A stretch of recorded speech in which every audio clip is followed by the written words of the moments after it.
Assalamualaikum warahmatullahi wabarakatuh. Di sini saya akan menjelaskan tentang mata kuliah studi fikih. Yang pertama yaitu pengertian fikih. Fikih yaitu penafsiran tentang hukum yang dilakukan oleh manusia atau hukum yang sudah sah atau sudah bukan syariat atau fikih lagi. Yang kedua yaitu hukum Islam.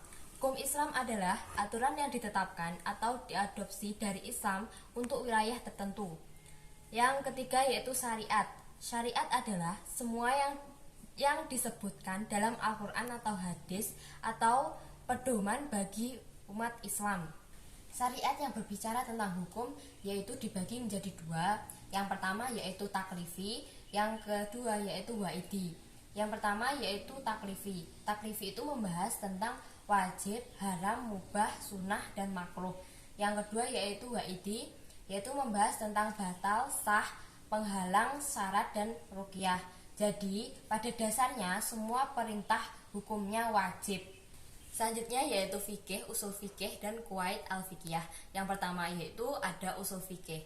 Usul fikih merupakan dasar fikih atau metode atau cara untuk asal hukum memahami suatu dalil teks. Yang kedua yaitu ada fikih.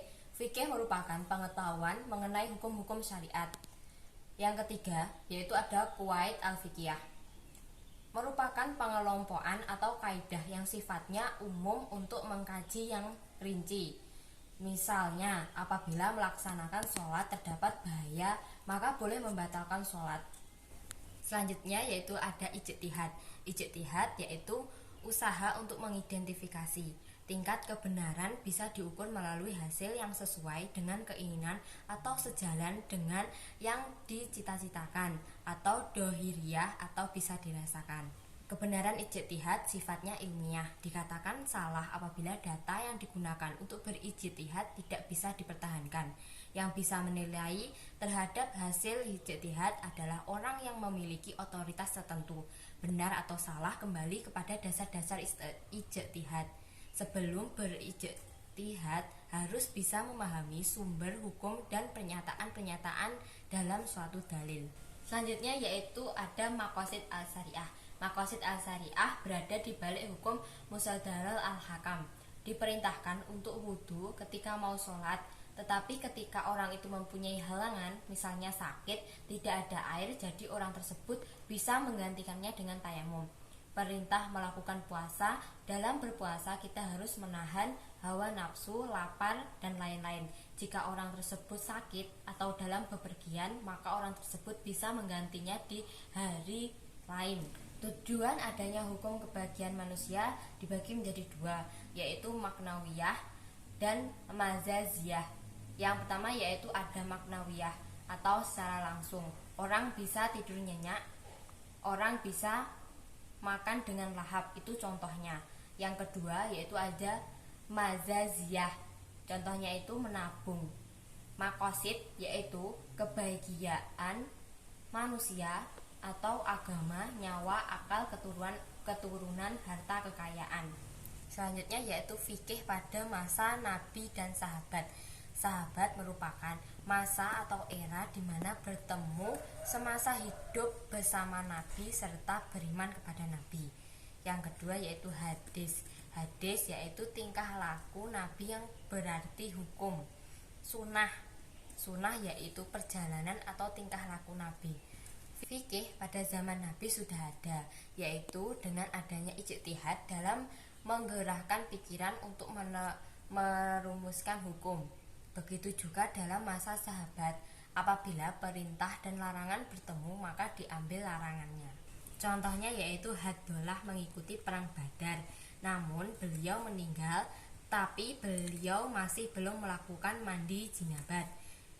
Padahal seseorang yang mati dalam perang tidak diperbolehkan mandi, maka dalam hal ini diputuskan bahwa laranganlah yang dipilih. Jadi, Haddolah tidak boleh dimandikan. Selanjutnya fikih pada masa tabi'ut tabi'in. Nabi wafat pada 632 Masehi atau 11 Hijriah. Pemimpin Ansor pada saat itu yaitu Sa'ad bin Ubadah. Sebutan sahabat tidak hanya untuk orang yang hidup pada saat Nabi hidup saja. Sebutan sahabat diperuntukkan untuk orang yang pernah bertemu Nabi atau hidup semasa dan seiman dengan Nabi. Pada zaman sahabat juga terdapat banyak permasalahan dan masalah yang banyak bahkan setelah Nabi wafat. Misalnya pembukuan Al-Quran. Tabi'in merupakan kaum yang tidak bertemu Nabi dan hidup semasa dengan sahabat. Atau ada beberapa tokoh ulama mazhab, jadi sudah ada disiplin keilmuan pada masa ini, yaitu penulisan syariat, rukun, metode, dan lain-lain. Pada masa Nabi, fikih sudah ada, tapi pada zaman tabi'in lebih diperjelas deskripsi dan penamaannya. Syarat tabi'in yaitu pernah bertemu sahabat. Era tabi'in disebut sebagai era keemasan fikih. Terdapat kitab fikih pertama yaitu Al-Muwattah karya Imam Malik. Kitab usul fikih pertama yaitu Imam Syafi'i. Selanjutnya pada fikih pada masa Imam Hanafi. Ada ayat-ayat muhkam atau langsung bisa dipahami dan ada ayat mutasyabih atau butuh penalaran. Ada ayat mutlak atau jelas. Cara menyikapi ayat-ayat mutasyabih perlu dianalisa lebih lanjut dan usaha untuk memikirkan cakupan ayat serta praktik realitanya. Metode Imam Hanafi dalam memahami hukum fikih ada dua, yaitu 1. Kata sahabat, 2. Qiyas. Illatul hukmi adalah alasan mendasar kenapa hal tersebut dilarang atau diperintah. Menggunakan perkataan sahabat untuk menganalisa hukum pembatalan wudhu yaitu sentuhan kulit antara laki-laki dan perempuan menurut Imam Hanafi. Sentuhan yang dimaksud adalah hubungan suami istri yang merujuk pada perkataan Imam Ibnu Abbas.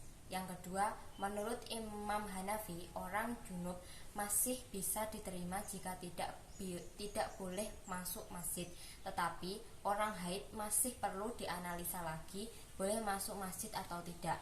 Perlu dicari lagi illatul hukmi yang benar-benar mendasar. Masih ada illatul hukmi selain karena hadas besar yaitu tidak mengotori masjid. Selama tidak mengotori masjid tidak apa-apa. Hal ini membuktikan rasionalitas Imam Hanafi dalam menganalisa sesuatu hukum atau perpindahan dari qiyas kafi ke qiyas zali. Qiyas adalah penyamaan atau analogi dengan kasus yang sudah ada. Selanjutnya fikih ibadah dan muamalah. Hukum dasar muamalah yaitu dasarnya boleh sampai ada tendensi hukum yang melarang. Yang kedua ada ibadah yaitu batal. Muamalah dan ibadah tidak bisa terlepas dari kehidupan manusia, yang mana sebagai nilai atau takaran kehidupan manusia atas suatu hal, hukum adalah aturan. Jadi apabila ada manusia pasti ada hukum. Ketika manusia berinteraksi pasti terdapat aturan. Maka dari itu Islam membuat suatu peraturan baik dalam ibadah maupun muamalah. Dengan adanya aturan hidup akan lebih teratur. Hukum digunakan untuk mengarahkan kehidupan sosial manusia. Maka fikih hadis untuk memberikan wawasan mengenai aturan kehidupan manusia. Selanjutnya fikih kajiannya bersifat amali atau perbuatan manusia. Fikih hadis karena ada perbuatan manusia, maka karakteristik fikih bersifat amaliyah, yang mana perbuatan syariat itu berkaitan dengan perbuatan manusia. Yang ketiga ada bentuk zama ibadah. Setiap perbuatan dan perkataan yang diridhoi serta disenangi Allah, baik lahir maupun batin, setiap keputusan atau kedudukan kepada Allah. Bentuk jama ibadah yaitu setiap perbuatan dan perkataan yang diridhoi serta disenangi Allah, baik lahir maupun batin. Sekian penjelasan dari saya. Apabila ada kurang lebihnya mohon maaf. Billahi taufik walhidayah. Waridho walinayah. Wassalamualaikum warahmatullahi wabarakatuh.